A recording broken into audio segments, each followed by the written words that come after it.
Okay, grade 9s, this video will be quick, I hope. Page 5, also of worksheet 2. Match column A with the expressions on column B that gives the same value. So if we look at the first one, 3 bracket 2 plus 4.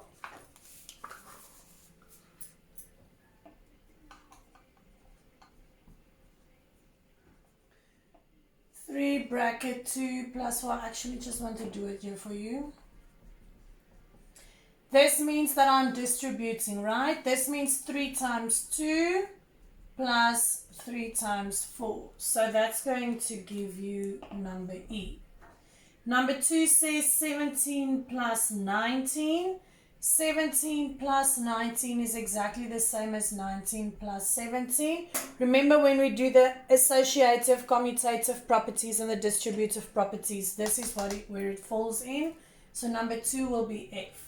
Number 3, 6 times 9 is the same as 9 times 6. Remember, this only works with plus and minus, no? So this will be C. Number 4, 8 plus 9 times 7 is distributive as well. It's also it's only now from the back because it's times next to the bracket. So it's the same as 7 bracket 8 plus 9. So it's going to be 7 times 8 plus 7 times 9, and that will be G. Number 5, M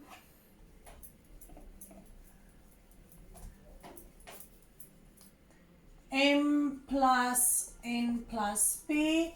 Remember, your commutative property, associative property says that it doesn't matter when you plus and minus how you group them.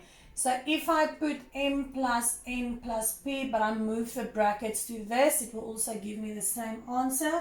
So that will be B. Number 6, 4 times 10 plus 8. It's the distributive law, so it's 4 times 10 plus 4 times 8, which will be A. And number 7, 6 times 2 times 5, and there's the brackets. It's the same as what happened here. If I say 6 times 2 times 5 and I move the brackets to this group, it will give me the same answer. So that will be D.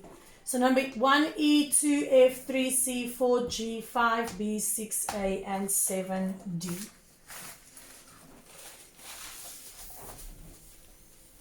Okay, number 5, I gave you an example. Give the additive inverse in other words, the number that will make the sum 0 for each of these. So I say to use 7 and negative 7. So additive inverse is always the opposite of. So if I look at number 5A, 16, my additive inverse will be negative 16. If I look at number B, 40, my additive inverse will be negative 40. C, 25, my additive inverse will be negative 25.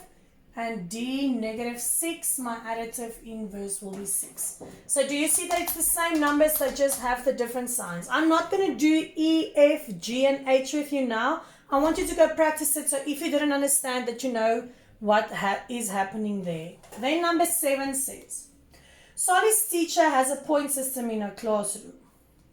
Today, Solly got 3 points for doing his math homework. Then another 5 points for helping his friends. But at break time, Solly got into a fight and his teacher took away 10 points. How many points does Solly have at the end of the day? So Solly got 3 points for doing his homework. Then he got another 5 points for helping his friends. So he added 5 points.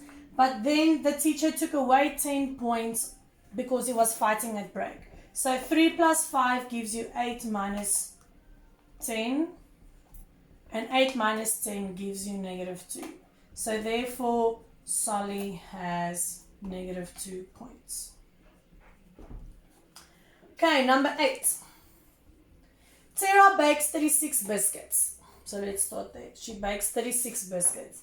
She promises to give her grandmother 11. So her brother and her eat 12 of them, and she promises to give her mom 24 for work. How many more biscuits does Tara need to bake? So let's see. She baked 36 biscuits.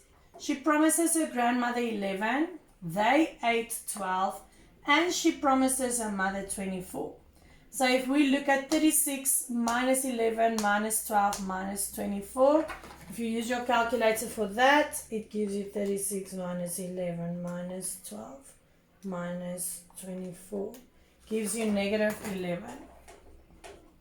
That means that she's shorting 11 biscuits. So therefore, Tara needs to bake 11 more biscuits. Remember to answer the question, especially with problem solving. If they ask you the question, make sure that you answered the question. Then number 9, I'm going to use the whole board because I want to show you what we're going to do with number 9. They say John and Tabu are playing a game of tug of war. John pulls Tabu 13 meters towards himself and then another 4 meters towards himself. But then Tabu pulls John 17 meters. John pulls back another 5 meters, but Tabu regains his strength and pulls John 10 meters toward him. Who will win and by how much? Okay, so let's say this is the picture. Remember, tug of war is when you pull a rope and you see which team wins. So let's put John here, or Johan here, and we put Tabu here. This is 0, this is where they stopped. Okay?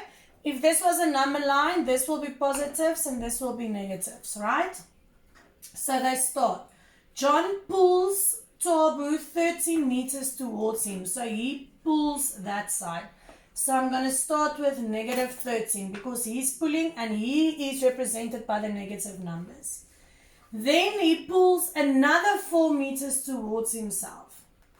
But then Tabu pulls Johan 17 meters. So now Tabu is pulling and he's represented by the positive numbers. So he's pulling 17 meters.